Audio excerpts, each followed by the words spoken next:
الصبح بدا من طلعته والليل دجى من وفرته نحمده ونصلي على رسوله الكريم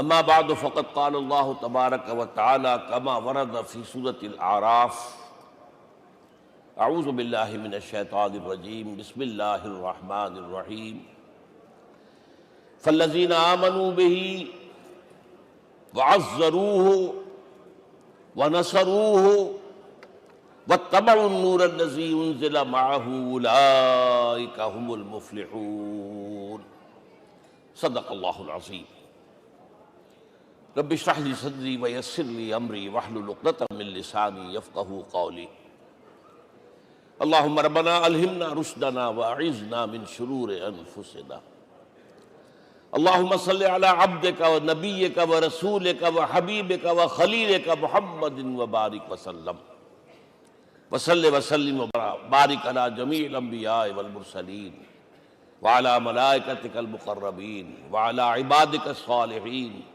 وعلینا معہم یا ارحم الراحمین آمین یا رب العالمین۔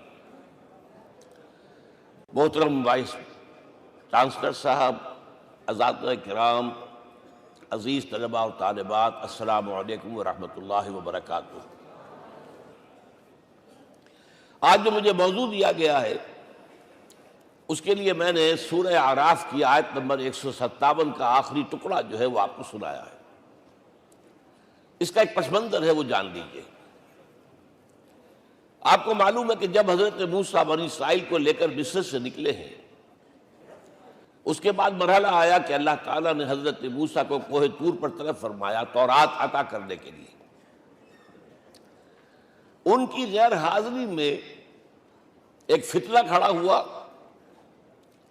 اور کچھ لوگوں نے ایک بچڑا بنا کر اس کی پرستش شروع کر دی بنی اسرائیل میں سے، سامری کا بنایا ہوا بچڑا۔ جب حضرت موسیٰ واپس آئے انہوں نے یہ دیکھا تو بہت غضبناک ہوئے، اور پھر اللہ تعالیٰ کے حکم سے فیصلہ ہوا کہ 12 قبیلوں میں سے جن لوگوں نے بھی یہ شرک کیا ہے ان کو انہی قبیلوں کے لوگ خود قتل کریں۔ کئی ہزار اسرائیلی قتل ہوئے۔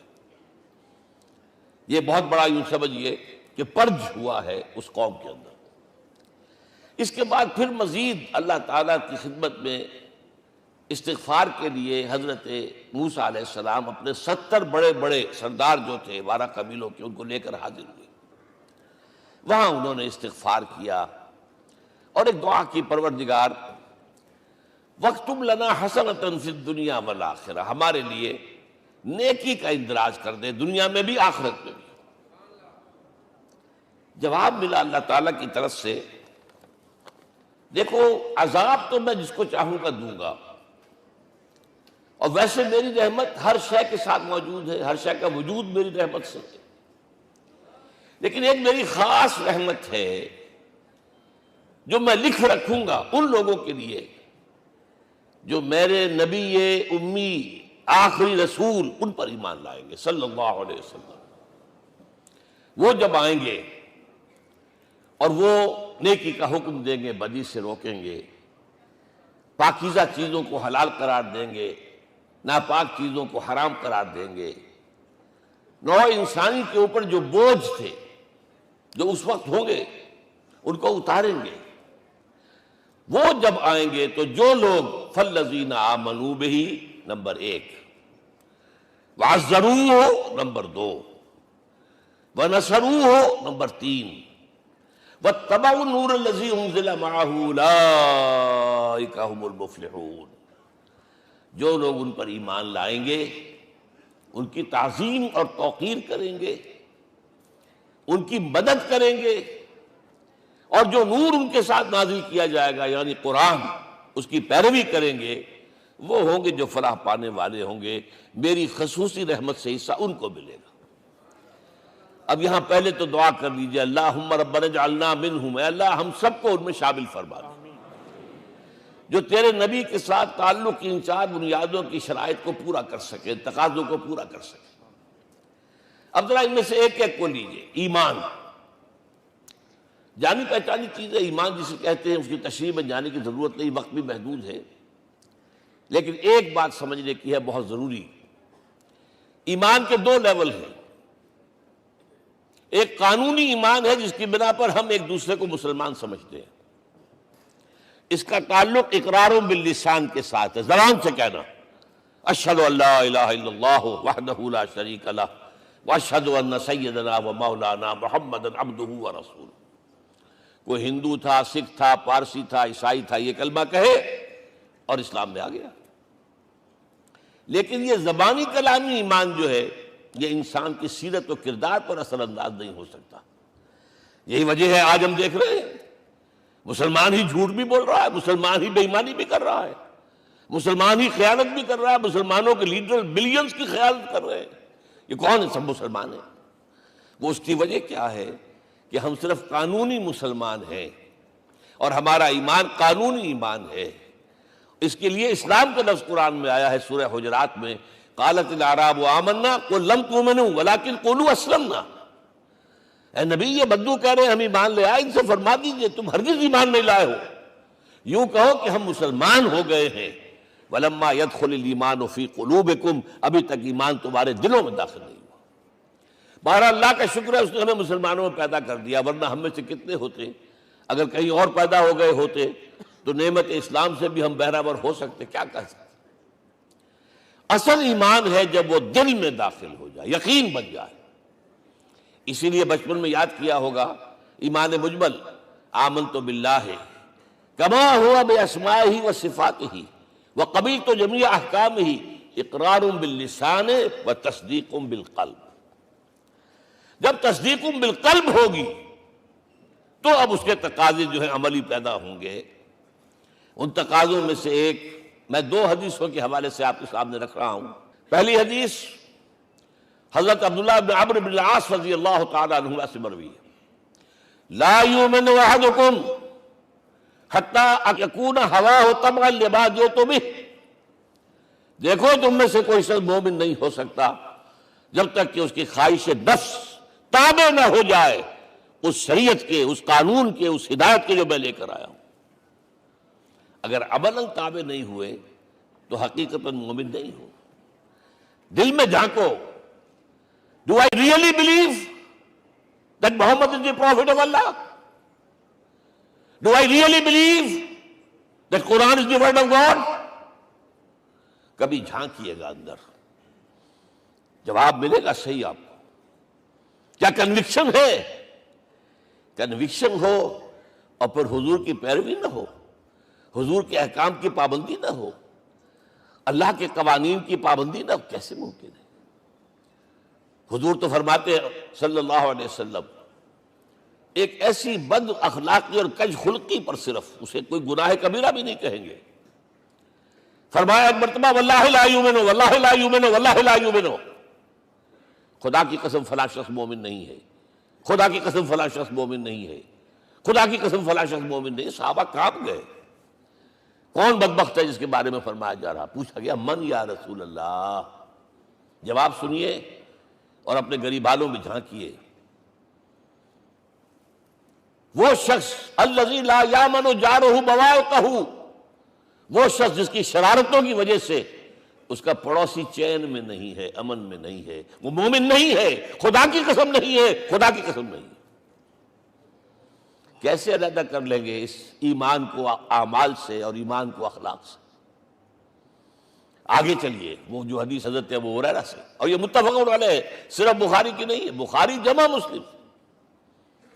لا یؤمن احدکم حتی اکون احب الیہ من والدہ وولدہ والناس اجمعین۔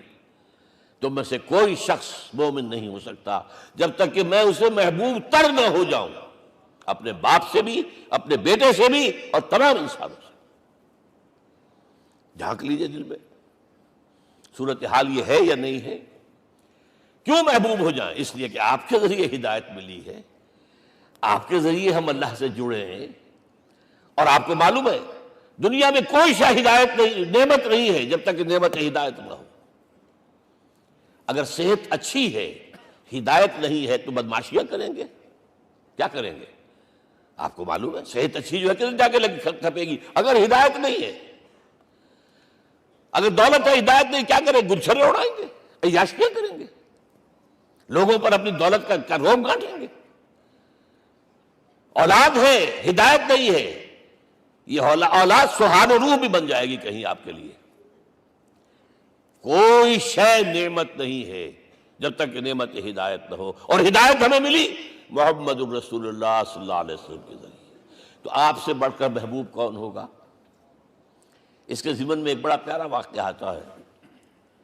حضرت عمر سے پوچھتے ہیں حضور ایک مرتبہ، عمر تمہیں مجھ سے کتنی محبت ہے؟ اندازہ کیجئے کہ اس قدر اپنائیت کسی سے ہوتی ہے تب یہ سوال ہوتا ہے، عمر تمہیں مجھ سے کتنی محبت ہے؟ عرض کیا حضور مجھے آپ دنیا کے ہر انسان سے زیادہ محبوب ہیں۔ فرمایا اور اپنی جان سے؟ ذرا سا توقف کیا، دل میں جھانکا، ہاں حضور اب میں یہ بھی کہتا ہوں کہ میری جان سے بھی زیادہ عزیز ہے مجھے۔ آپ نے فرمایا الان عمر اب پہنچے ہو جو مقام ہے، اب درکار ہے، جو مطلوب ہے۔ تو محبت اس درجے کی، اطاعت اس درجے کی اگر نہیں ہے تو ایمان نہیں ہے۔ ہاں قانونی ایمان ہے، اب مسلمان ہے، اللہ کا شکر ہے، بہت بڑا فضل ہے۔ اب اگلے بات پر آئیے، الضروح، ان کی توقیر، ان کی تعظیم کرے۔ یہ تعظیم کس درجے میں؟ اب وقت بہت کم ہے، میں صرف آپ کو سورہ حجرات سے مثال دے رہا ہوں۔ فرمایا گیا یا ایھا الذین آمنوا لا ترفعوا اصواتکم فوق صوت النبی ولا تجہروا لہ بالقول کجہر بعضکم لبعض ان تحبط اعمالکم وانتم لا تشعرون۔ اے ایمان والو، کبھی اپنی آواز کو حضور کی آواز سے بلند تر نہ کر دینا۔ کبھی جس طرح بلند آواز سے ایک دوسرے سے بات کرتے ہو ایسے نہ کر بیٹھنا، مبادا تمہارے سارے اعمال حبط ہو جائیں اور تمہیں پتہ بھی نہ چلے۔ تم تو کہو گے میں نے کوئی گناہ کبیرہ تو نہیں کیا، میں نے کوئی ڈاکہ نہیں ڈالا، چوری نہیں کی، کوئی زنا نہیں کیا، کوئی شراب نہیں پی، لیکن یہ سوء ادب، لا ترفعوا اصواتکم فوق صوت النبی ولا تجہروا لہ بالقول کجہر بعضکم لبعض ان تحبط اعمالکم وانتم لا تشعرون۔ یہاں ایک میں عملی بات بھی آپ کے سامنے رکھ دوں۔ صحابہ کے بارے میں تو بات سمجھ میں آ گئی کہ اپنی آوازیں پست رکھیں، ہم کیسے کریں؟ ہمارا ایک طرز عمل ہونا چاہیے۔ اگر کسی گفتگو میں کوئی شخص کہ حضور نے یہ فرمایا ہے، کبھی یہ نہ کہے میں نہیں مانتا۔ ہاں توقف کر لیں، بھائی میں تحقیق کروں گا کہ واقعی یہ حدیث صحیح ہے یا نہیں ہے، ٹھیک، ضروری نہیں کہ جو کہہ دے مان لیں آپ۔ محدثین نے کتنی محنتیں کر کر کے چھانٹی کی ہے، لہذا یہ، لیکن فوراً اگر آپ نے کہا نہیں میں نہیں مانتا، یہ عقل کے خلاف ہے، یہ فلاں ہے، یہ وہ ہے، یہ ہے کہ جو آپ سوء ادب کے مرتکب ہو رہے ہیں نبی اکرم صلی اللہ علیہ وسلم کی بارگاہ میں۔ ہاں توقف کریں، غور کریں، تحقیق کریں، معلوم ہو کہ یہ حدیث پختہ نہیں ہے، مستند نہیں ہے، پھر دوسری بات ہے۔ اور یہ جان لیجئے ہمارا جو معاشرہ ہے اس کا ایک قانونی جو ہے احاطہ ہے۔ یہ بھی سورہ حجرات کی پہلی آیت ہے، یا ایھا الذین آمنوا لا تقدموا بین یدی اللہ ورسولہ۔ اللہ اور اس کے رسول کے احکام کا دائرہ ہے، اس کے اندر اندر رہو، باہر نہیں نکل سکتے۔ لیکن اس دائرے کے اندر ایک مرکزی شخصیت جس کی دل آویزی، جس کا حسن سلوک، جس کا حسن کردار، جس کا حسن اخلاق مرکز بن جائے، تمام لوگوں کی جذباتی محبت کا مرکز بن جائے، اگر یہ نہیں ہوگا تو معاشرہ مضبوط نہیں ہوگا۔ محض قانون اور دستور پر معاشرہ مضبوط نہیں ہوتا۔ کسی شخصیت، اب آپ کو معلوم ہے آخر ہندوستان کے معاشرے میں گاندھی کا ایک مقام ہے کہ نہیں ہے؟ آخر یہ سارا معاملہ چل رہا ہے اسی کے گرد کے نہیں؟ ماؤ زے تنگ کے معاملہ ہے کہ نہیں ہے؟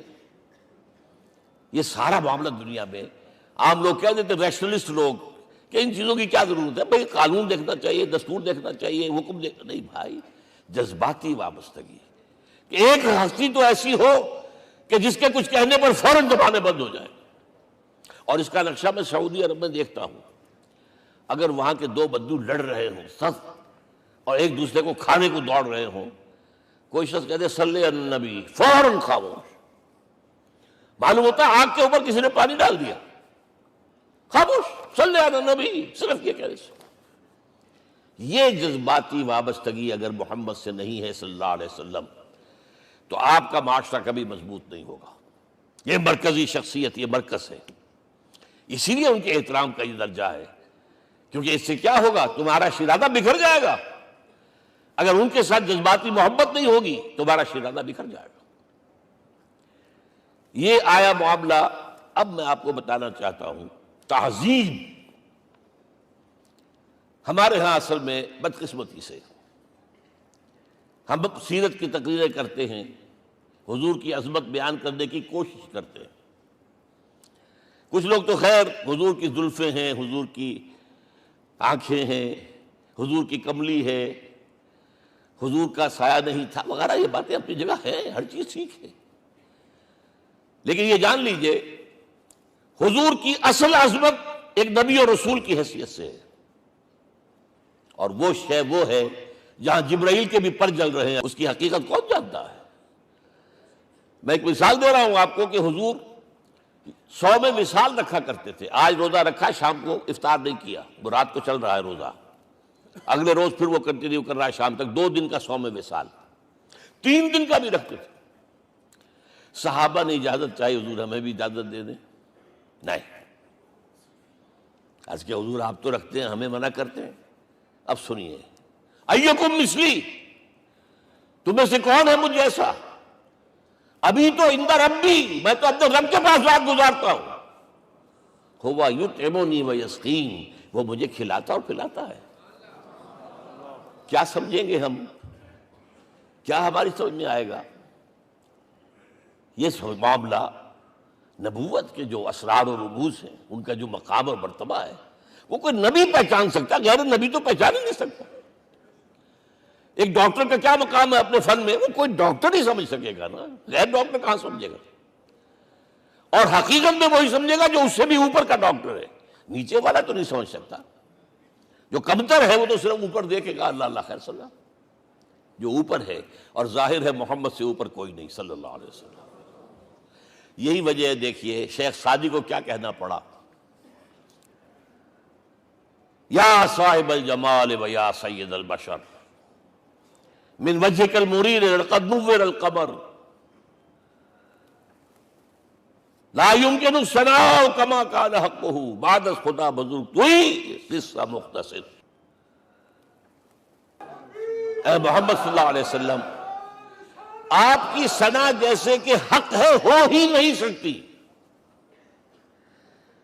غالب اس سے بھی آگے گیا ہے، میں بات ابھی آپ کو سناتا ہوں شعر اس کا. آپ کی ثنا کا حق ادا ہو ہی نہیں سکتا. بس ہم یہ جانتے ہیں اللہ کے بعد آپ کا مقام. غالب جو آگے گیا ہے کہتا ہے، غالب ثنائے خواجہ بیزداں گزاشتے کہاں ذات پاک مرتبہ دان محمد است. اے غالب ہم نے تو حضور کی ثنا تو اللہ کے حوالے کر دی ہے، اس لیے کہ وہی ذات پاک جانتا ہے مرتبہ محمد کا کیا ہے صلی اللہ علیہ وسلم. ہم بیان کرنے کی کوشش کریں گے تو توہین کر بیٹھیں گے. ایک لطیفہ ہے، ایک بیچارہ کوئی دیہاتی کہیں پھنسا ہوا تھا کسی جگہ، تھکا ہوا چل رہا تھا، ڈپٹی کمشنر صاحب جا رہے تھے، کار میں بٹھا لیا. اب اس نے کہا پتر تینوں اللہ پٹواری کرے. اب اس غریب کے جو ہے اس کے ذہن میں تو پٹواری سے اوپر تو کچھ ہے ہی نہیں. اس کے قلم سے جو ہے ادھر کا انتقال ادھر ہو گیا، ادھر کی ادھر چلی گئی. تو ڈی سی کو وہ تعریف کر رہا ہے اپنے سمجھ کے مطابق، پٹواری کرے.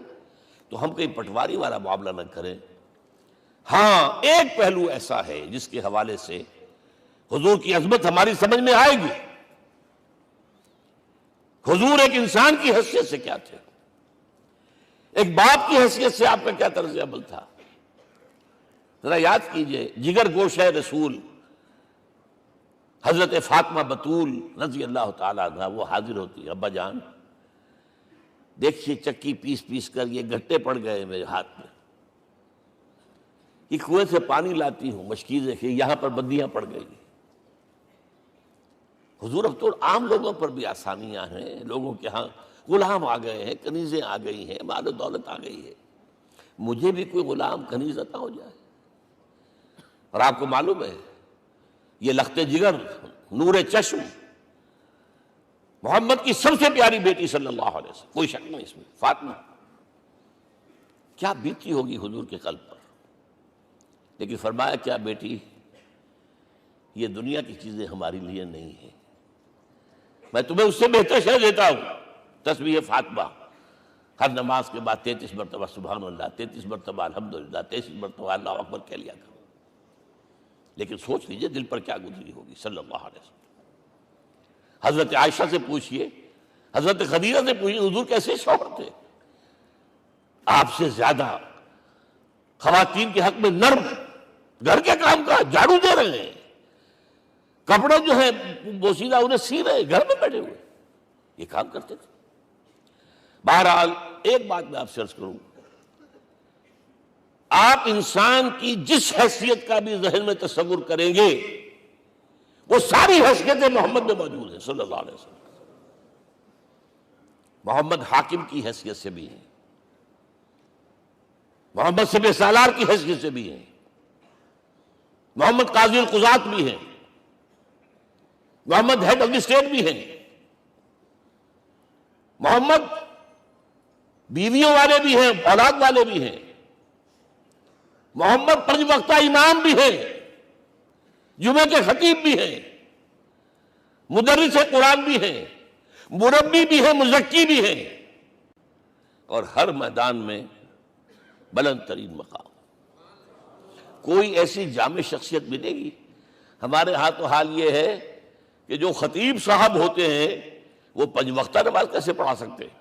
ان کا تو اونچا مقام ہے، 5 وقتہ نماز کے لیے تو علیحدہ چاہیے امام آپ کو، اور وہاں بھی ایک امام سینئر ہوگا وہ عشاء مغرب اور فجر پڑھائے گا، ایک جونیئر ہوگا بیچارہ وہ جو خاموش نماز ہے وہ پڑھائے گا۔ 5 وقتہ نماز پڑھا رہے ہیں محمد صلی اللہ علیہ وسلم، اور خطیب بھی وہی ہے، مربی بھی وہی ہے، مزکی بھی وہی ہے۔ ہمارے ہاں جو لوگ تزکیہ نفس کے میدان میں ہیں وہ پھر جماعت کبھی نہیں کراتے، کبھی نہیں دیکھا ہوگا آپ نے کسی صاحب کو کراتے ہوئے۔ یہ جامعیت جو ہے، جامعیت کبریٰ۔ میں صرف ایک بات کہا کرتا ہوں، ایک اعتبار سے حضور کا اسوہ نامکمل ہے۔ آپ مجھے سوء ادب کا مرتکب نہ قرار دے دیں، اسوہ کیا ہے؟ عورت کے لیے اس کی اپنی نسوانی زندگی کے لیے اسوہ آپ میں نہیں ہے، آخر نصف انسانیت ہے، اسے بھی اسوہ چاہیے۔ یہ ہے جس کی وجہ سے حضور نے شادیاں کی ہیں زیادہ۔ خواتین کے لیے اسوہ حضور کے ازواج مطہرات ہیں، اور ان میں سب سے بڑھ کر جو بالکل یوں سمجھیے کہ آغاز کے اندر نوجوانی میں آ گئی ہیں حضور کی خدمت میں، نہایت ذہین و فطین، انہوں نے پھر عورت کی زندگی کے لیے حضور کا جو طرز عمل تھا وہ انہوں نے بیان کیا نا۔ اس لیے سورہ احزاب کے اندر اس کا تذکرہ ہے، جہاں یہ آتا ہے لقد کان لکم فی رسول اللہ اسوۃ حسنہ، وہیں پر یا نساء النبی لستن کاحد من النساء، اے نبی کی بیویوں تم عام عورتوں کے مانند نہیں ہو، تمہیں تو اسوہ بننا ہے امت کے لیے۔ اب اس سے اگلا قدم میں بڑھا رہا ہوں آگے، اور اس کے ساتھ جڑ جائے گی تیسری بات۔ تیسری بات کیا ہے؟ وَنَصَرُوهُ، اس کی مدد کریں صلی اللہ علیہ وسلم۔ پہلی بات تو یہ نوٹ کیجئے، حضور انتہائی غیور انسان تھے، انتہائی غیور۔ یہ کہا جاتا ہے کہ اگر حضور گھوڑے اس میں سوار ہوتے تھے اونٹ پر اور آپ کا کوڑا نیچے گر گیا تو آپ یہ کسی سے نہیں کہتے تھے کہ ذرا یہ میرا کوڑا مجھے پکڑا دینا، یہ بھی گوارا نہیں تھا، آپ اونٹ بٹھا کر نیچے اتر کر اپنا کوڑا خود اٹھاتے تھے۔ کسی سے اپنے ذاتی کام کے لیے کوئی مدد مانگنا امکان ہی نہیں۔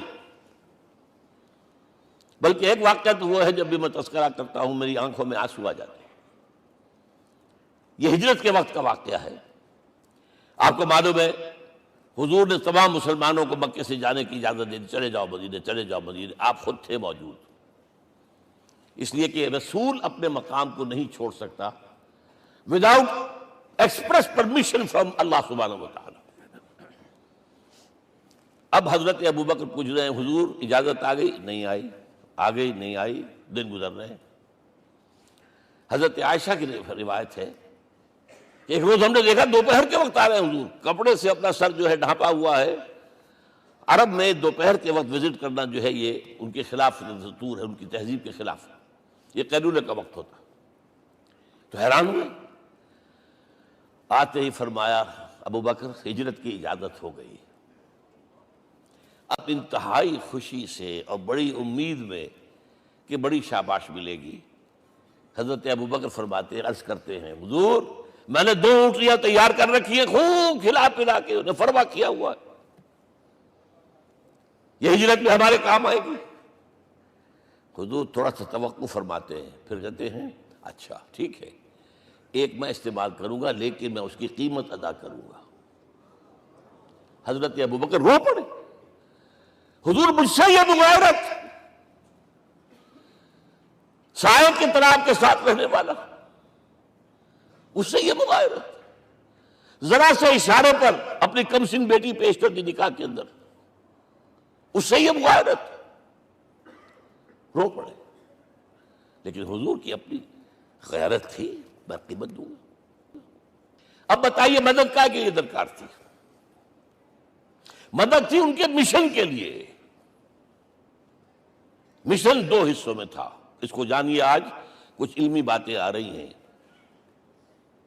حضور کے مشن کے 2 حصے، ایک ابتدائی جو تمام انبیاء اور رسول کا تھا، ایک تکمیلی جو صرف محمد کا صلی اللہ علیہ وسلم۔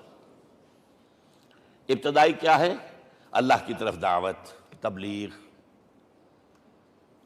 جو دعوت قبول کر لیں ان کے لیے بشارت، بشیر کہ تمہارے لیے آخرت میں جنت ہے، نعمتیں ہیں۔ رد کر دیں ان کے لیے نذیر، خبردار کرنے والے، جہنم کے لیے تیاری کر لو۔ داعی اللہ، اللہ کی طرف بلانے والے، سراجا منیرا، روشنی کے چراغ۔ یہ حیثیتیں مشترک ہے تمام انبیاء کرام۔ تمام انبیاء بشیر بھی تھے، نذیر بھی تھے، داعی بھی تھے، سراج منیر بھی تھے، اگرچہ ان تمام حیثیتوں میں بھی حضور کا سب سے اونچا مقام علیحدہ نمایاں ہے، لیکن حیثیتیں بنیادی طور پر مشترک۔ ایک حیثیت تکمیلی، اور وہ کیا ہے؟ اے نبی جو دین آپ کو دیا گیا ہے، صرف تبلیغ نہیں، صرف تعلیم نہیں، اس کو قائم کر کے دکھاؤ نظام زندگی کی حیثیت سے۔ 3 مرتبہ قرآن میں یہ الفاظ حضور کے لیے آئے ہیں، هو الذی ارسل رسولہ بالہدی ودین الحق لیظہرہ علی الدین کلہ۔ 3 دفعہ سورہ توبہ میں یہ الفاظ آئے، سورہ صف میں یہ الفاظ آئے، سورہ فتح میں یہ الفاظ آئے۔ وہی اللہ جس نے بھیجا ہے اپنے رسول کو صلی اللہ علیہ وسلم، الہدا قرآن حکیم، ہدایت کاملہ، اور نمبر 2 دین حق۔ یہ 2 چیزیں دے کر بھیجا، کس لیے؟ تاکہ اس دین کو غالب کرے پورے نظام زندگی پر۔ یہ معاملہ ذرا سوچئے، اور یہ حضور کے لیے 3 دفعہ، اور کسی اور نبی کے لیے 1 دفعہ بھی نہیں۔ قرآن مجید کے اس نقطے کو ذہن نشین کر لیجیے۔ اصل میں یہ کیا ہے؟ اسے ہم یوں کہیں گے، ایک ہے نبوت و رسالت، ایک ہے تکمیل نبوت و رسالت۔ ہمارے ہاں ختم نبوت کے اوپر تو زور دیا گیا ہے، اور صحیح دیا گیا ہے، ایمان کا ہمارا جز ہے۔ حضور کے بعد کسی نے بھی دعویٰ کیا نبوت کا، وہ جھوٹا، کذاب، دجال۔ جس نے مانا وہ بہرحال دائرہ اسلام سے خارج ہے، اور جو بھی کچھ ہوا کرے وہ۔ یہ چونکہ قانونی بات تھی اس لیے اس کا حق ادا کیا علماء کرام نے، واقعہ ہے کہ اس میں کوئی کمی نہیں رکھی، لیکن حضور کی فضیلت اس میں نہیں ہے۔ فرض کیجئے کہ نبوت چلی آ رہی تھی ہموار طور پر، ایک جگہ آ کے ختم ہو گئی، تو فضیلت کون سی ہوئی؟ نہیں، نبوت اور رسالت تدریجاً ترقی کرتے ہوئے اپنے نقطۂ عروج کو پہنچ کر ختم ہوئی۔ یہ ہے فضیلت۔ اب آپ سوچئے، الہدا دیا گیا حضور کو، تو کیا تورات میں ہدایت نہیں تھی؟ سورہ اعراف کی آیت ہے، سورہ مائدہ کی، انا انزلنا التوراۃ فیہا ھدی ونور، ہم نے نازل کی تھی تورات، اس میں ہدایت بھی تھی، نور بھی تھا۔ ہم مانتے ہیں اللہ کی کتاب تھی۔ وہی فرمایا ہے انجیل فیہا ھدی ونور، اس میں ہدایت بھی تھی، نور بھی تھا۔ پھر یہ الہدیٰ قرآن آیا۔ یہ کیا ہے؟ ہدایت نے درجہ بدرجہ ترقی کرتے ہوئے قرآن میں آ کر کامل ہو گئی، ہدایت کامل۔ وجہ کیا ہے؟ انسان کا شعور بھی تو درجہ بدرجہ بڑھا ہے۔ ایک وقت تھا ہمارا بچپن تھا، فکر کے اعتبار سے، سوچ کے اعتبار سے، علم کے اعتبار سے، ہمارے آباء و اجداد کبھی جو رہتے تھے گھروں کے اندر یا کبھی آئے ہیں تو کیا تھا ان کے پاس؟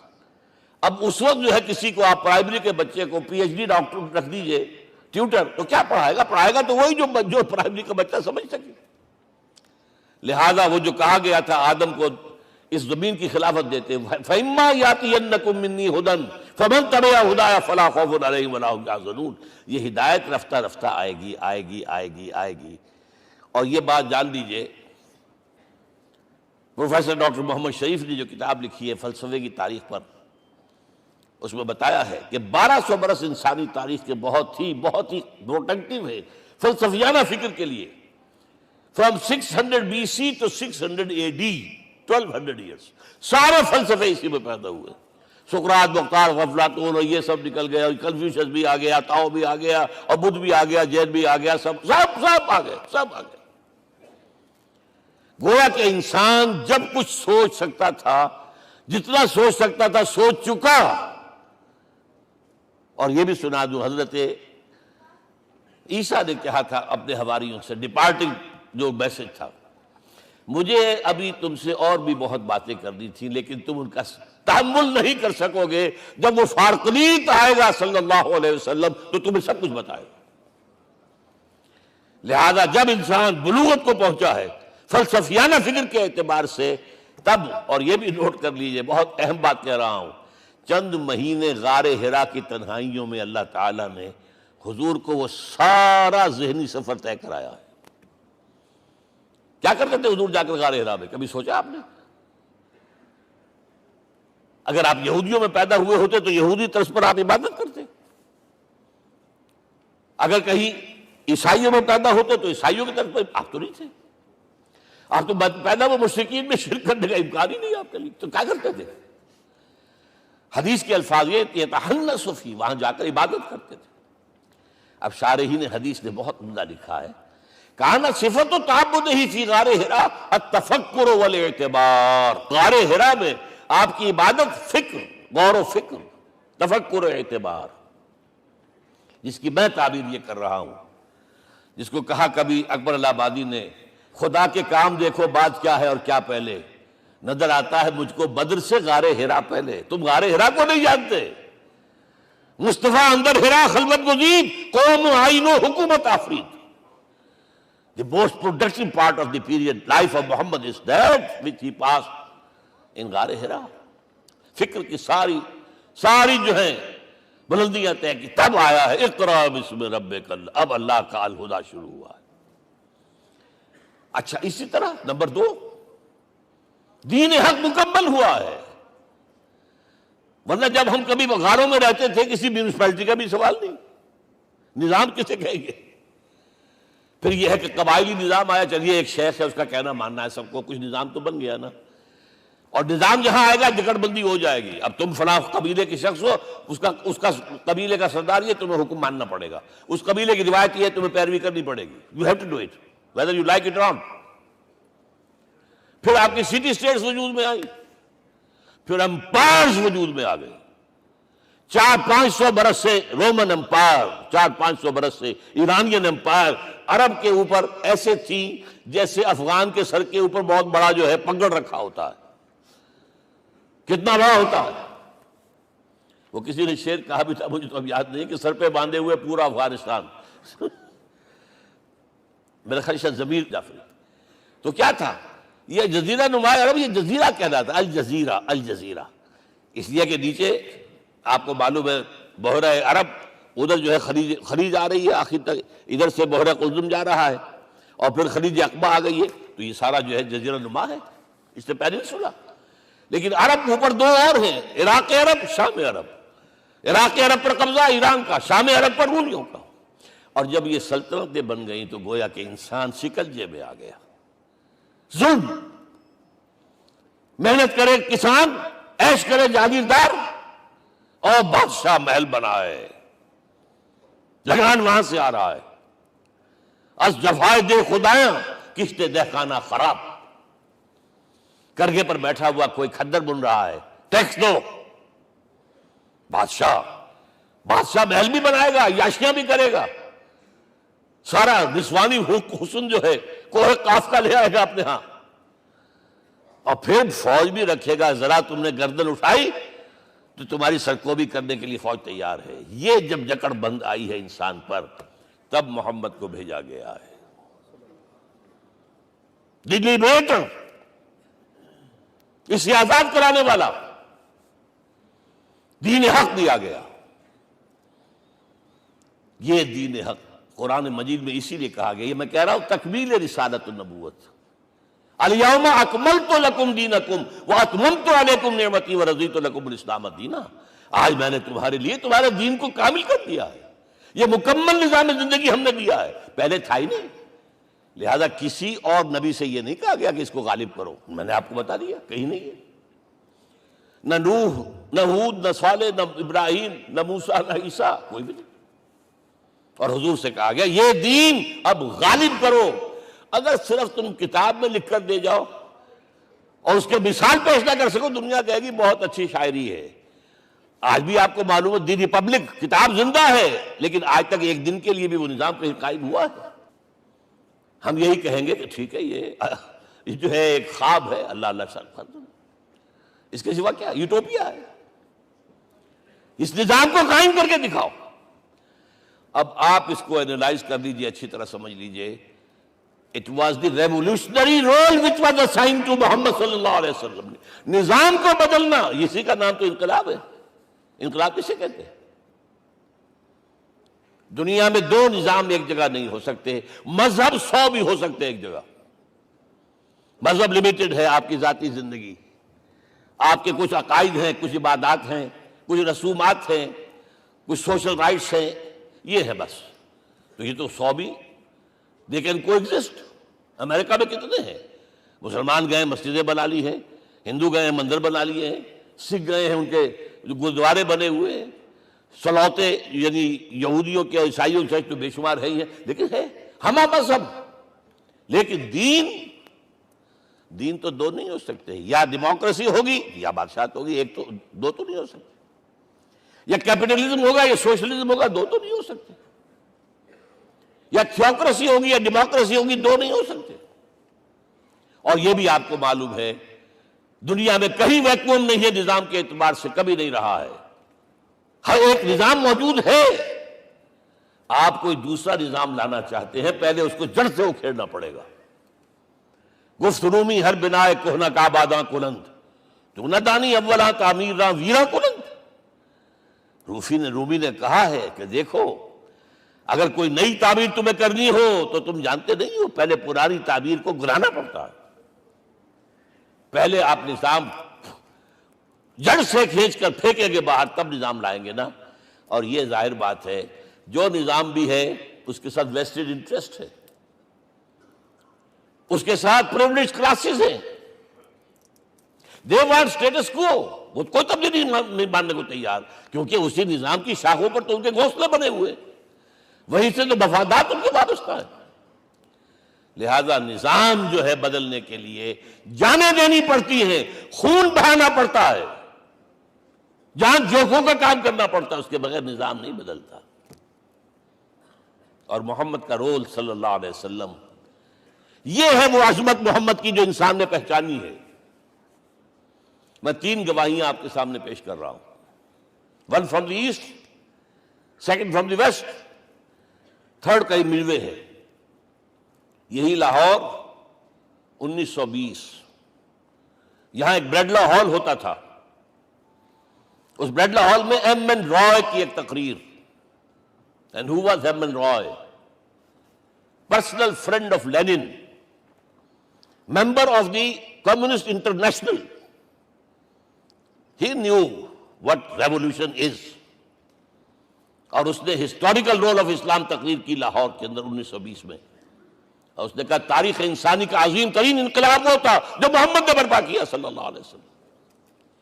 میں تو اس کی ذہانت کی داد دیے بغیر نہیں رہا۔ اس نے کہا بعض مورخین یہ جو فتوحات کی ہیں صحابہ کرام نے، ان کو سمجھ بیٹھتے ہیں جیسے اٹیلا نے فتوحات کی ہیں یا چنگیز خان نے کی ہے یا کسی اور، کہاں وہ کہاں یہ، وہاں صرف تباہی آتی تھی، اور محمد صلی اللہ علیہ وسلم کے پیروکاروں نے جب دنیا فتح کی ہے، نئی تہذیب دی ہے، نیا تمدن دیا ہے، نیا نظام دیا ہے، روشنی دی ہے، علوم کو تازہ کیا ہے، علوم ایجاد کیے ہیں، یہ ہے وہ انقلاب جو محمد نے برپا کیا صلی اللہ علیہ وسلم۔ یہ کتاب آج بھی ہندوستان میں چھپتی ہے، بمبئی میں، دی ہسٹوریکل رول آف اسلام، اور میں سمجھتا ہوں کہ ہندو ہے، کمیونسٹ ہے، اور گواہی دے رہا ہے۔ دوسرا، یہ تو چونکہ بڑی ریسنٹ پاسٹ کی بات ہے، ڈاکٹر مائیکل ہارٹ ایک کتاب لکھتا ہے دی 100، اور اس کا سب ٹائٹل کیا ہے؟ A selection and gradation of the 100 most influential personalities of the human race, human history۔ پوری انسانی نسل میں سے ان لوگوں کو چن لو جنہوں نے اس کی تاریخ کے دھارے کے رخ کو موڑا ہو۔ ادھر جا رہا تھا ادھر کر دیا، ادھر جا رہا تھا ادھر کر دیا۔ جن لوگوں نے بھی تاریخ کا دھارا موڑا، پہلے سلیکٹ کر لو، سلیکشن۔ 100 آدمی کا ہم آ گئے، اب گریڈیشن، ان میں سب سے زیادہ کس نے کیا، اور ٹاپ پر لایا محمد کو صلی اللہ علیہ وسلم۔ یہ کتاب تو اویلیبل ہے، پڑھیے۔ اور چونکہ عیسائی ہے اور حضرت عیسیٰ کو نمبر 3 پر لے گیا، غور کیجئے۔ نمبر 2 پر لایا نیوٹن کو، بابائے طبیعیات، اور پھر کہتا ہے naturally I O an explanation. میں عیسائی ہوتے ہوئے I'm placing Muhammad at the top. How? This is because, یہ لفظ یاد کیجئے، this is because he is the only person supremely successful in both the religious and secular fields۔ ذہانت، وہ زندگی جو آج تقسیم کر دی گئی ہے، یہ مذہبی زندگی ہے، یہ سیکولر ہے، یہ ریاست ہے، قانون ہے، یہ ہے، اور اس کو علیحدہ رکھو بھائی، مذہب کو علیحدہ رکھو۔ وہ کہتے ہیں کہ یا تو مجھے ملتا ہے کہ وہ آدمی جو ادھر اونچا ہے تو دوسری طرف نیچا ہے، کچھ بھی نہیں، ادھر اونچا ہے تو ادھر کچھ نہیں۔ روحانیت میں، دین میں، اخلاق میں عیسیٰ سے اوپر کون جائے گا؟ لیکن حکومت میں، ریاست میں کوئی پدہ بھی نہیں رکھا، زیرو۔ مذہب کتنا بڑا پیدا کر دیا گوتم بدھ نے، لیکن ریاست، حکومت زیرو۔ اور بڑے سے بڑے جو ہے شہنشاہ اور بڑے سے بڑے کانکرس، کوئی چلا آیا ہے، آپ سوچئے جو گریک آ رہا ہے، جو سکندر اعظم کہاں سے چل کر مقدونیہ سے کہاں پہنچ گیا؟ بیاس تک۔ اٹیلا کہاں سے پہنچ گیا؟ مشرق سے مغرب تک۔ لیکن مذہب و اخلاق کے اندر زیرو نہیں بلکہ مائنس ویلیو لانی پڑے گی۔ ایک ہی انسان ہے، آپ کم سے کم give credit to his honesty۔ ایک ہی انسان، دو ہے ہی نہیں۔ He is the only person supremely successful in both the religious and the secular fields۔ اب آئیے تیسری میں گواہی دے رہا ہوں ایک ایسے شخص کی جو ویسے شاتم رسول ہے، گالیاں دی ہیں اس نے، بدترین گالیاں دی ہیں، رقیق حملے کی، جیسے رشدی نے کیے ہیں، ایسے تسلیمہ نسرین نے کیے ہیں، سب اس طرح کے کیے ہیں۔ وہ ایچ جی ویلز ہے، فکشن سٹوری رائٹر، ہسٹورین بھی ہے، 2 کتابیں ہیں اس کی تاریخ پر، تاریخ انسانی عالم، short history of the world and concise history of the world. جو رقیق حملے کیے ہیں میں اس کا ذکر نہیں اس لیے کر دیا کہ معلوم ہے وہ دشمن ہے، دوست نہیں ہے۔ اگر کسی کا دوست ہوگا تو تعریف کر ہی گا، وہ دشمن ہے، میں اسٹیبلش کرنا چاہتا ہوں، ہی از انیمی۔ اور عربی زبان کا ایک مقولہ یہ ہے کہ الفضل ما شہدت بہ الاعداء، فضیلت تو وہ ہوتی ہے جس کی ایک گواہی دشمن دے۔ جب وہ آیا ہے concise history of the world میں چیپٹر آخری حضور کا، جو حضور کے چیپٹر میں جو آخری بات خطبہ حجۃ الوداع کو کوٹ کیا ہے، لا فضل لعربی علی عجمی ولا لعجمی علی عربی ولا لأحمر علی اسود ولا لأسود علی احمر الا بالتقوی. کسی عرب کو کسی عجمی پر کوئی فضیلت نہیں، کسی عجمی کو کسی عرب پر کوئی فضیلت نہیں، کسی گولے کو کسی کالے پر کوئی فضیلت نہیں، اور کسی کالے کو کسی گورے پر کوئی فضیلت نہیں، ہاں تقوی کے ساتھ فضیلت ہے.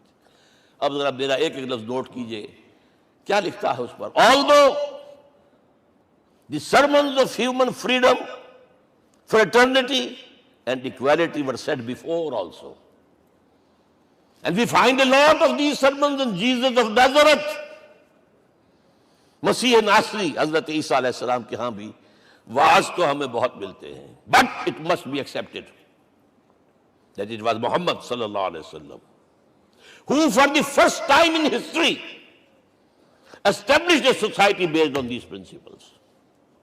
انسانی حریت، اخوت، مساوات، اس کے واعظ کہنے تو بہت آسان ہے، تقریریں کرنی تو بہت آسان ہے، لیکن ان ویلیوز کو باقاعدہ اسٹیبلش کرنا ایک سوسائٹی میں ماننا پڑتا ہے، یہ اسے دینا پڑا ہے کریڈٹ جو بھی ہے.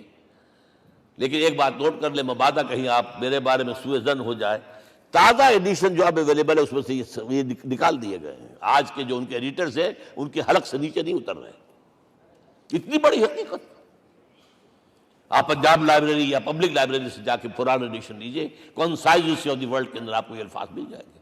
Although the sermons of human fraternity, freedom and equality were said before also, and we have a lot of these sermons in Jesus of Nazareth, but it must be accepted that it was Muhammad sallallahu alaihi wasallam who for the first time in history established a society based on these principles.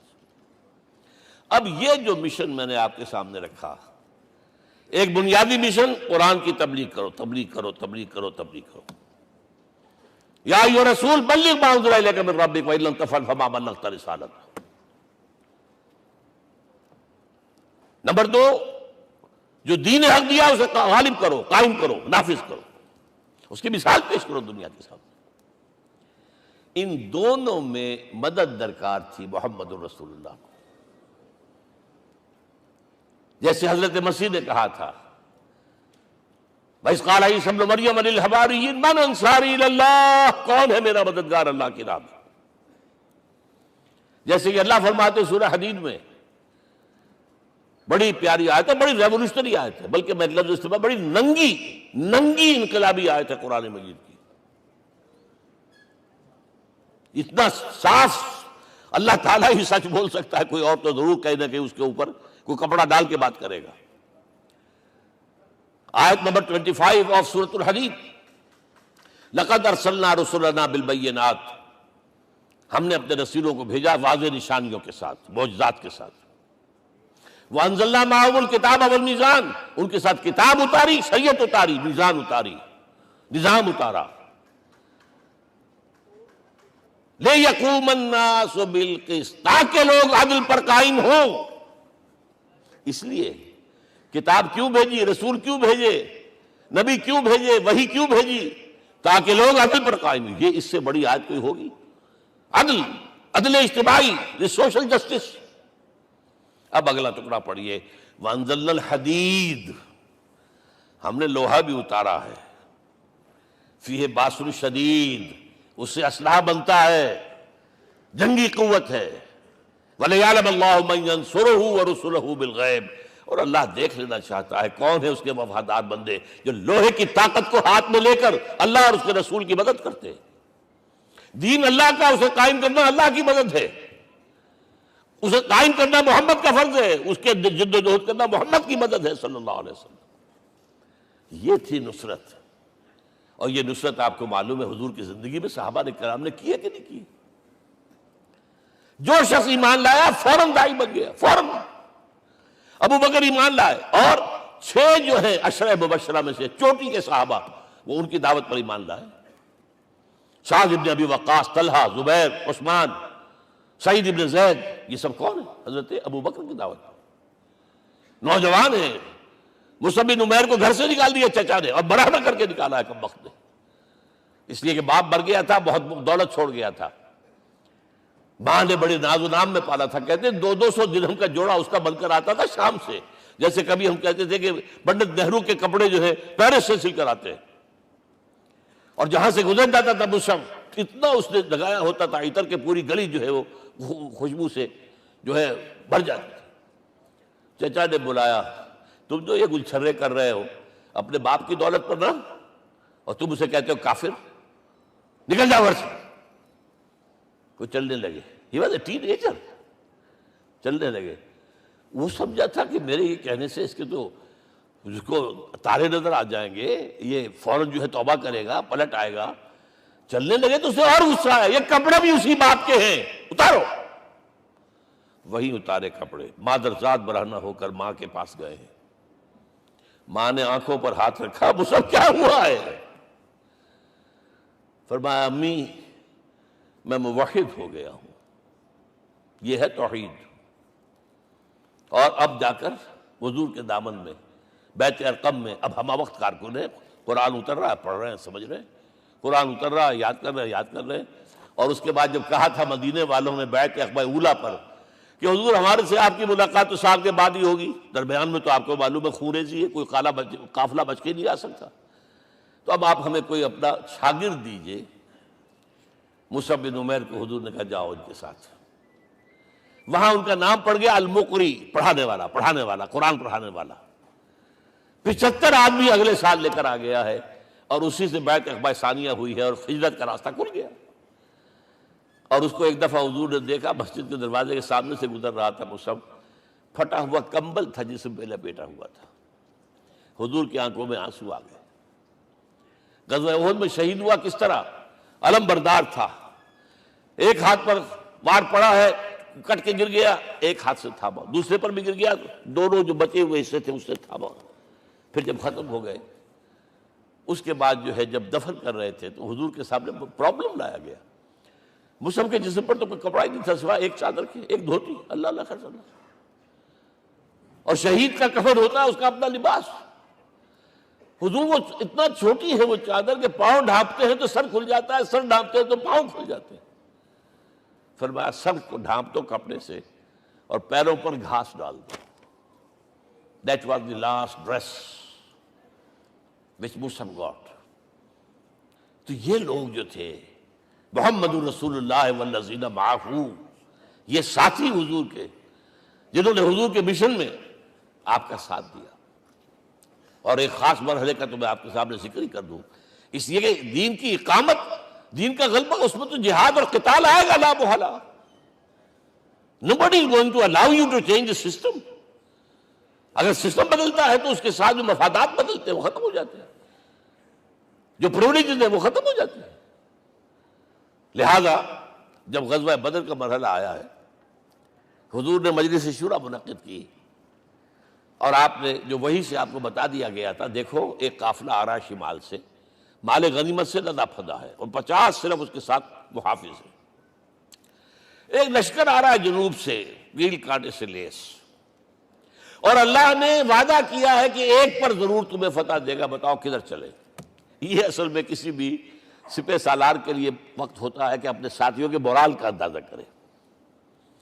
کچھ ہوں گے ہم جیسے کمزور بھی، انہوں نے کہا کہ حضور پہلے قافلے کی طرف چلے، آسانی سے فتح بھی ہو جائے گی اور ہتھیار مل جائیں گے ہمیں. ہمارے پاس تو ہتھیار بھی نہیں ہے، گنتی کے لوگوں کے پاس تلواریں بھی نہیں سب کے پاس، تو 50 آدمیوں کے ہتھیار تو ملیں گے، پھر لشکر سے نپٹ لیں. اب حضور کہہ رہے ہیں اشیرونی اشیرونی اشیرونی. حضرت مقداد بن الاسود کھڑے ہوتے ہیں، حضور ہمیں موسیٰ کے ساتھی نہ سمجھیے جنہوں نے کہہ دیا فَاذْهَبْ أَنْتَ وَرَبُّكَ فَقَاتِلَا إِنَّا هَاهُنَا قَاعِدُونَ. ہم موسیٰ کے ساتھی نہیں ہیں، ہم آپ کے جانثار ہیں. آپ جو آپ کی نیت ہے آپ بسم اللہ کیجئے، ہم آپ کو کیا پتہ ہمارے ذریعے آپ کو اللہ تعالیٰ آنکھوں کی ٹھنڈک عطا فرمائے. حضور پھر فرمائے مجھے مشورہ دو، مجھے مشورہ دو. تب خیال آیا سعد ابن عبادہ رضی اللہ تعالیٰ عنہ کو، جو رئیس انصار تھے، ہو نہ ہو یہ ہماری طرف روئے سخن ہے. کیونکہ بیعت عقبہ ثانیہ جس کے نتیجے میں ہجرت ہوئی ہے، اس میں طے یہ ہوا تھا کہ اگر یہ مکے والے مدینے پر حملہ آور ہوں گے آپ کو ختم کرنے کے لیے، ہم آپ کی حفاظت ایسے ہی کریں گے جیسے اپنے بیوی بچوں کی. اور ابھی مدینے پر حملہ ہوا نہیں ہے، حضور پری ایمپٹ کر رہے ہیں، باہر نکل کے مقابلہ کرنا چاہ رہے ہیں. تو گویا کہ انصار کور نہیں ہوتے اس کے اندر، اس لیے بار بار اشیرونی، مجھے مشورہ دو. اب سعد بن عبادہ کھڑے ہوتے ہیں، کانک تعنینا یا رسول اللہ صلی اللہ علیہ وسلم، اے اللہ کے رسول شاید آپ کا روئے سخن ہماری جانب ہے. فإنا آمنا بک وصدقناک، ہم آپ پر ایمان لا چکے ہیں، ہم نے آپ کی تصدیق کی، اب ہمارے پاس چوائس کون سا ہے؟ اگر آپ آگے چلیں ہم پیچھے چلیں گے، اگر برق الغماد تک پہنچیں گے ہم اپنی اونٹنیوں کو دبلا کر دیں گے، یمن کا آخری شہر جو ہے برق الغماد، اور اگر آپ ساحل سمندر پر کھڑے ہو کر اپنی سواری سمندر میں ڈالیں گے ہم بھی ڈال دیں. بہرحال یہ مراحل ہیں کہ جن سے گزر کر حضور نے اللہ کے دین کو غالب کیا اور قائم کیا، اور اس ہر سطح پر، ہر مرحلے پر صحابہ کرام نے آپ کا ساتھ دیا. جہاں آپ کا پسینہ گرا وہاں انہوں نے اپنی خون کی ندیاں بہا دی. محمد رسول اللہ والذین معہ اشداء علی الکفار رحماء بینہم، یہ ہے در حقیقت عظمت محمد صلی اللہ علیہ وسلم. آج کے دور میں سمجھ لیجئے اچھی طرح، یہ دور جس کا کہ فاتح ہیں حضور، فاتح سے مطلب افتتاح کرنے والے، اس دور میں اجتماعی نظام کی اصل اہمیت ہے. اجتماعی نظام غلط ہے، ایکسپلائٹیٹو ہے. تقسیم دولت کا نظام غلط ہے. کیا ہوگا؟ ایک طرف دولت جمع ہوگی، ایکومولیشن آف ویلتھ، ایک طرف بھوک، افلاس، فاقہ ہوگا. شاہ ولی اللہ دہلوی کہتے ہیں کہ جس معاشرے میں تقسیم دولت کا نظام غلط ہو جائے، یہ دو دھاری تلوار ہے، دو دھاری دونوں طرف کاٹتی ہے. ایک طرف دولت جمع ہوگی تو عیاشیاں ہوں گی، بدماشیاں ہوں گی، گلچرے ہوں گے، وہ بھی خراب، معاشرے کے لیے خراب. اور ایک طرف فقر ہوگا اور بھوک ہوگی اور فاقہ ہوگا، یہ بھی خراب. اس لیے کہ حضور فرماتے ہیں کاد الفقر ان یکون کفرا، فقر تو انسان کو کفر کی حد تک پہنچا دیتا ہے. لہذا فق کو کل نظام کو توڑنا ہوگا. یہ الفاظ ہے شاہ ولی اللہ دہلوی رحمۃ اللہ علیہ کے، جو 12ویں صدی ہجری کے مجدد ہیں. اس نظام کو بدلنا. اب آپ سوچئے حضور صلی اللہ علیہ وسلم نے جب اپنے اس مشن کی تکمیل کر لی، تو میں اب دو باتیں آپ کو بتا رہا ہوں. چونکہ حضور کی بعثت صرف عرب کے لیے نہیں تھی، صرف عربوں کے لیے نہیں تھی، صرف ملک عرب کے لیے نہیں تھی. اگر یہ ہوتا تو آپ کا کام مکمل ہو گیا تھا، پورے عرب میں اللہ کی حکومت قائم ہو گئی، ایک ایک شخص تک قرآن پہنچ گیا. لیکن 5 جگہ قرآن میں آیا ہے وَمَا أَرْسَلْنَاكَ إِلَّا كَافَّةً لِلنَّاسِ بَشِيرًا وَنَذِيرًا، ہم نے نہیں بھیجا آپ کو مگر تمام انسانوں کے لیے بشیر اور نذیر بنا کر. لہذا کام مکمل نہیں ہوا. اقبال کہتا ہے وقت فرصت ہے کہاں، کام ابھی باقی ہے، نور توحید کا اتمام ابھی باقی ہے.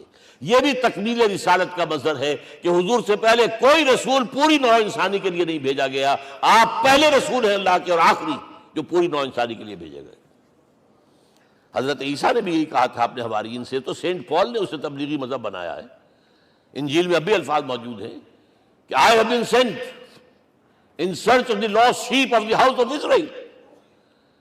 میں تو اسرائیل کے گھرانے کی کھوئی ہوئی بھیڑوں کی تلاش میں بھیجا گیا ہوں، صرف بنی اسرائیل کے لیے. قرآن بھی کہتا ہے رسول اللہ بنی اسرائیل، واحد رسول ہیں جو پوری دنیا کے لیے بھیجے گئے.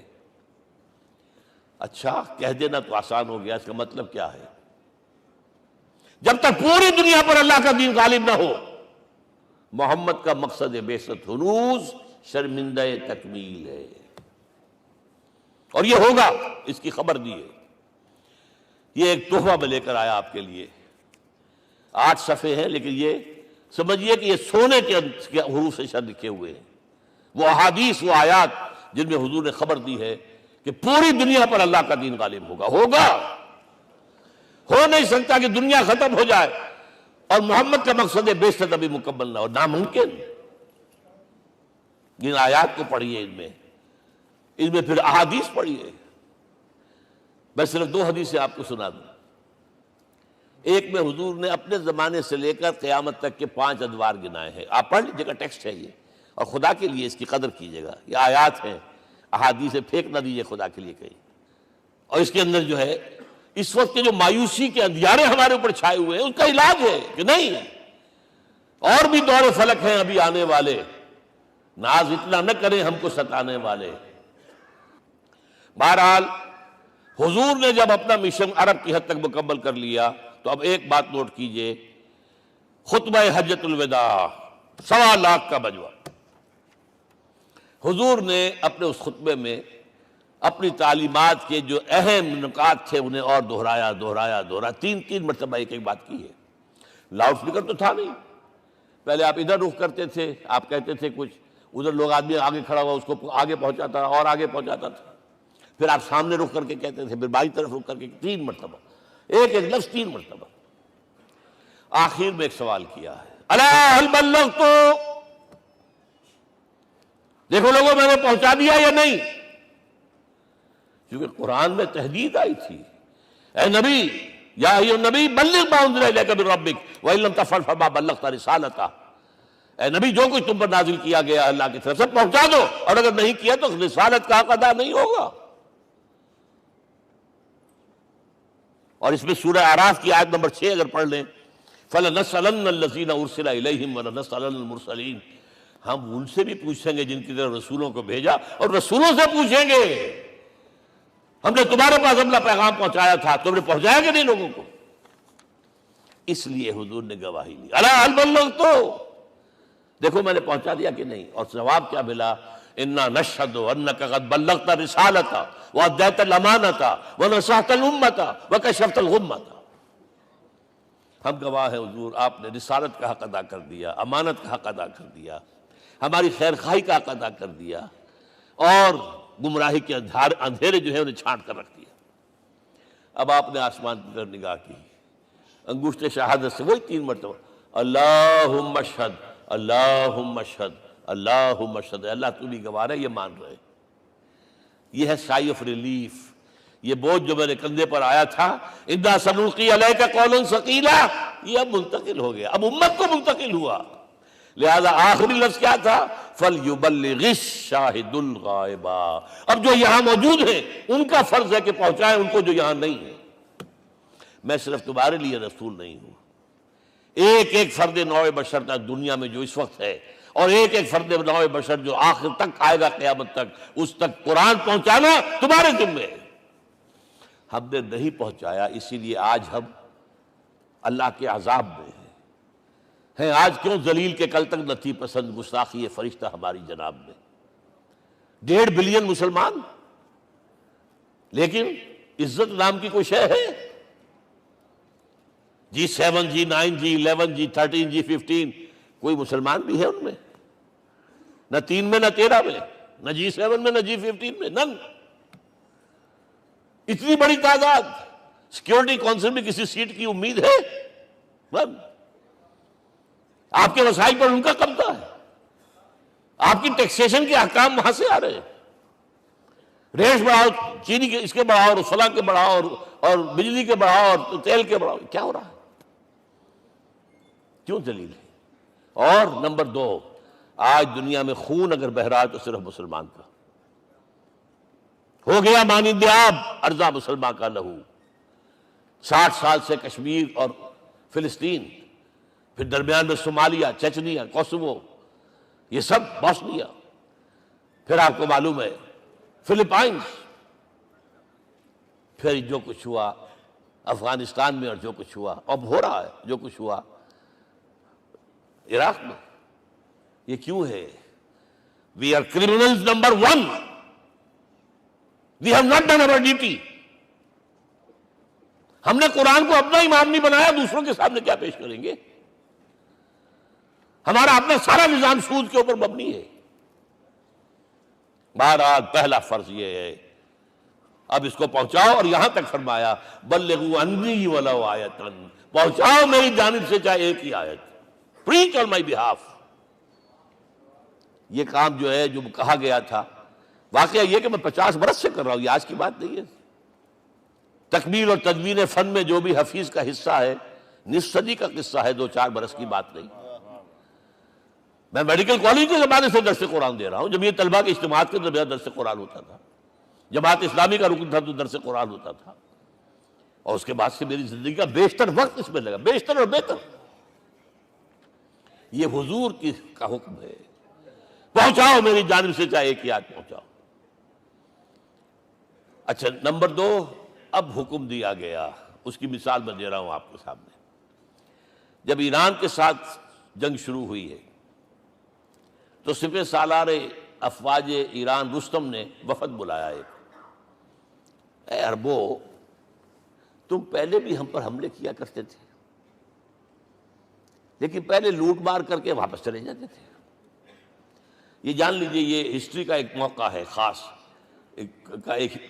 کہ ایک سیٹلڈ سویلائزیشنز ہوتی ہیں اور ایک وہ جو رہتے ہیں سطح مرتفع پر، وہاں پانی نہیں ہوتا، وہ فصل کہاں سے آ جائے گی، یا ریگستان میں جو وہاں بستے ہیں وہ کیا کرتے ہیں، وہ وقتاً فوقتاً جاتے ہیں، جھپٹا مارتے ہیں، لوٹ مار کرتے ہیں، لے کر وہاں سے دولت آتے ہیں، اسی پر ان کی گزارا تھا۔ تم پہلے بھی آیا کرتے تھے، لوٹ مار کر کے چلے جاتے، اس دفعہ پیچھا بھی چھوڑ رہے وجہ کیا؟ ایسی پیاری، یہ کئی روایتوں میں آیا ہے، الفاظ مختلف ہو سکتے ہیں۔ جو مسلمان وفد کا سربراہ تھا اس کا جواب سنیے، انا قد ارسلنا، دیکھو رستم پہلے ہم خود آتے تھے، اب ہمیں بھیجا گیا ہے، اللہ نے بھیجا محمد کو، محمد نے بھیجا ہمیں صلی اللہ علیہ وسلم۔ کس لیے؟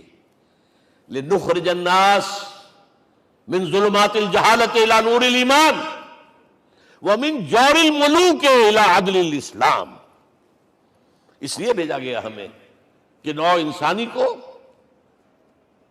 شرک اور کفر کی جہالتوں سے نکال کر ایمان کی روشنی میں لائیں، اور بادشاہوں کے ظلم و ستم کے پنجے سے نجات دلا کر عدل اسلام۔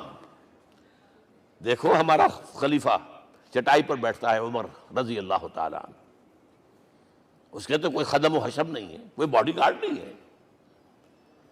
ایک آیا تھا سفیر ایران کا، مدینے میں آ کر گھوما پھرا، کوئی محل نظر نہیں آیا اسے، پوچھتا ہے مسلمانوں سے اینا ملککم، بھائی تمہارا بادشاہ کہاں ہوتا ہے؟ جواب ملا لیس لنا ملکن بل لنا امیر، ہمارا کوئی بادشاہ نہیں، ہمارا امیر ہے۔ کہاں ہے بھائی؟ ہمارے بیت المال کے کچھ اونٹ گم ہو گئے تھے کہ بھائی ملے نہیں، ہمارا خلیفہ تلاش کرنے گیا۔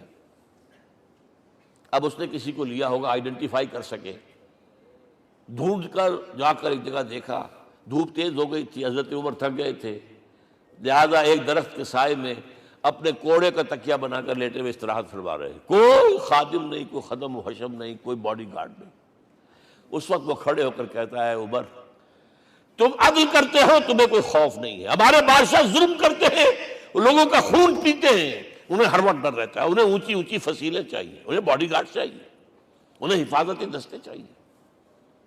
یہ مثال پیش کی ہے نا، یہ کوئی فیری ٹیلز تو نہیں ہے، یہ تو آج کی تاریخ ہے، 1400 برس پرانی تاریخ ہے بھائی، کوئی پرانی نہیں ہے، کوئی 10,000 سال پرانی بات نہیں ہے۔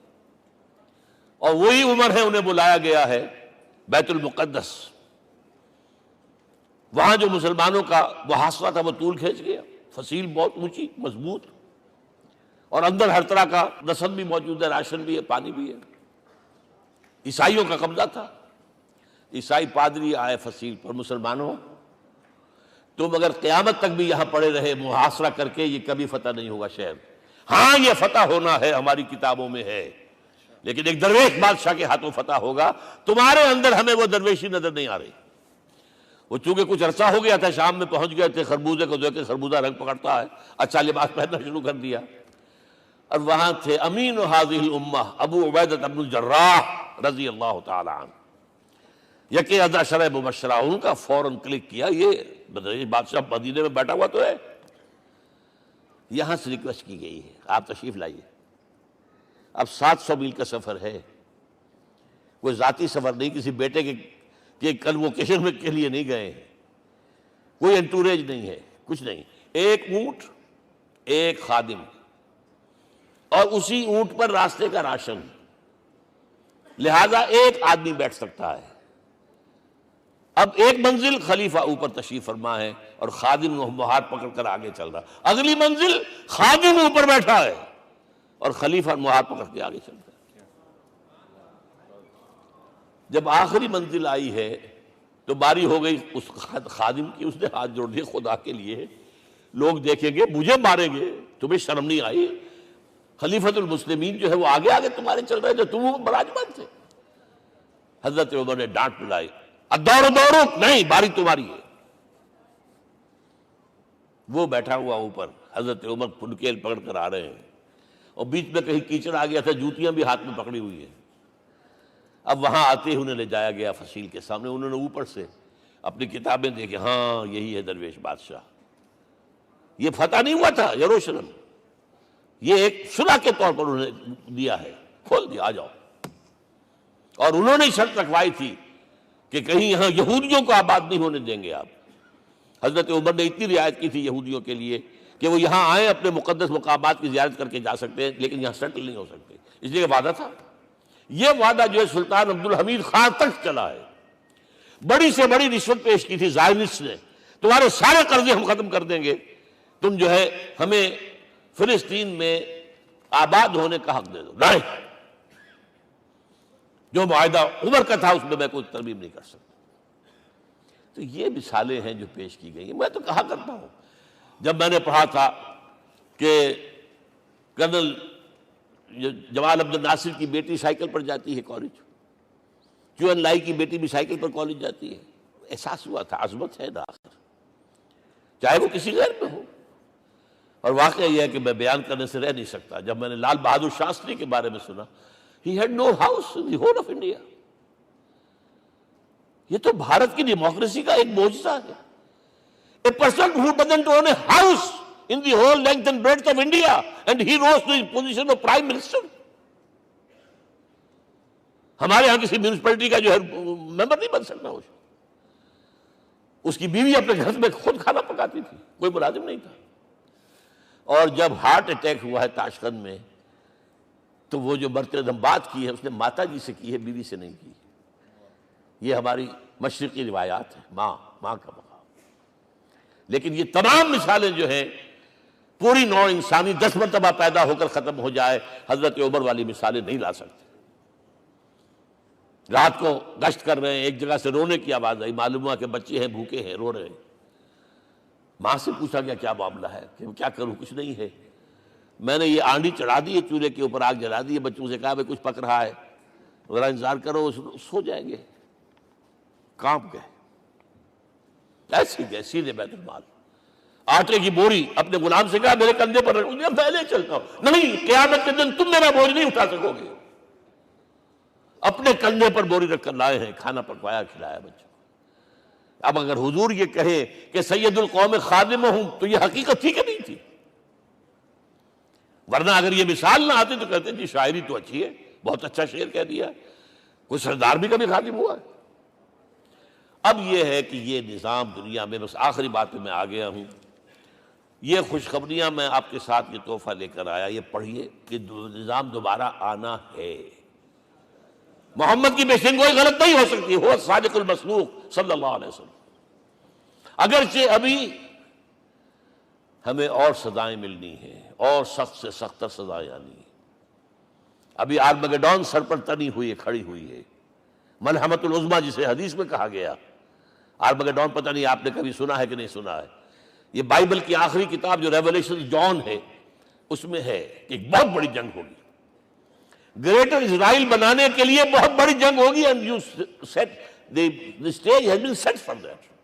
نیٹو تیار اسی کے لیے ہو رہا ہے دوبارہ۔ کس لیے؟ نیٹو چیف سے پوچھا گیا تھا کہ تمہارا دشمن جو تھا USSR تو ختم ہوا، گھٹنوں کے بل پڑا ہوا ہے، اب کس کے لیے اس کو ایکسٹینڈ کر رہے ہو اور آرگنائز کر رہے ہو؟ اب ہمیں مسلم فنڈامنٹلسٹ سے نمٹنا ہے۔ یہ ہے وہ کروسیڈ جو شروع ہوئی۔ یہودی اور عیسائی نیو کنزرویٹوز، نیو کونس، یہ دونوں جڑے ہوئے ہیں، ایک 5 پوائنٹ ایجنڈا ہے ان کا جس پر دونوں کا اتفاق ہے۔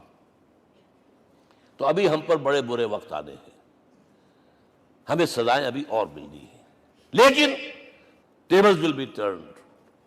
دنیا میں اللہ کا دین قائم ہوگا، چاہے ابھی اور اپس اینڈ ڈاؤنز آئیں گے، لیکن ہوگا، لیکن ہوگی، وہ وقت آئے گا اللہ کا دین قائم ہوگا پوری دنیا میں۔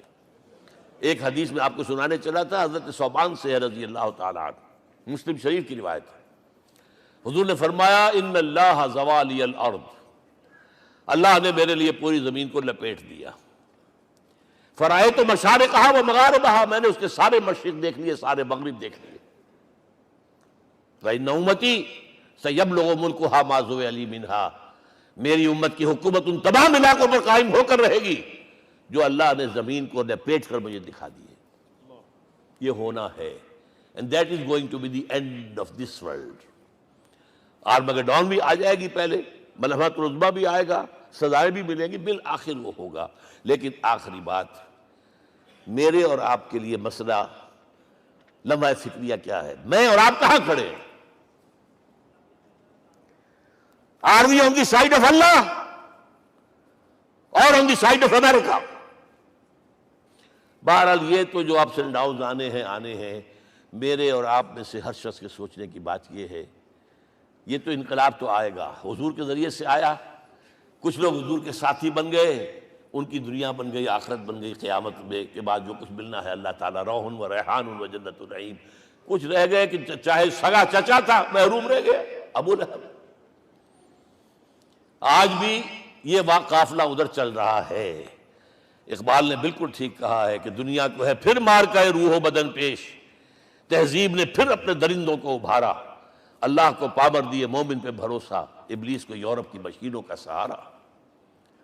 اور صحیح کہا ہے. آخری بات جو کہہ رہا ہوں، ایک نقطہ میرا رہ گیا ہے، وَاتَّبَعُوا النُّورَ الَّذِي أُنزِلَ مَعَهُ، چوتھی بات، اور یہ کہ وہ لوگ جو اس نور کا اتباع کریں گے کہ جو ان کے ساتھ نازل کے قرآن، اس لیے کہ قرآن ہی ذریعہ ہے، آلہ انقلاب ہے.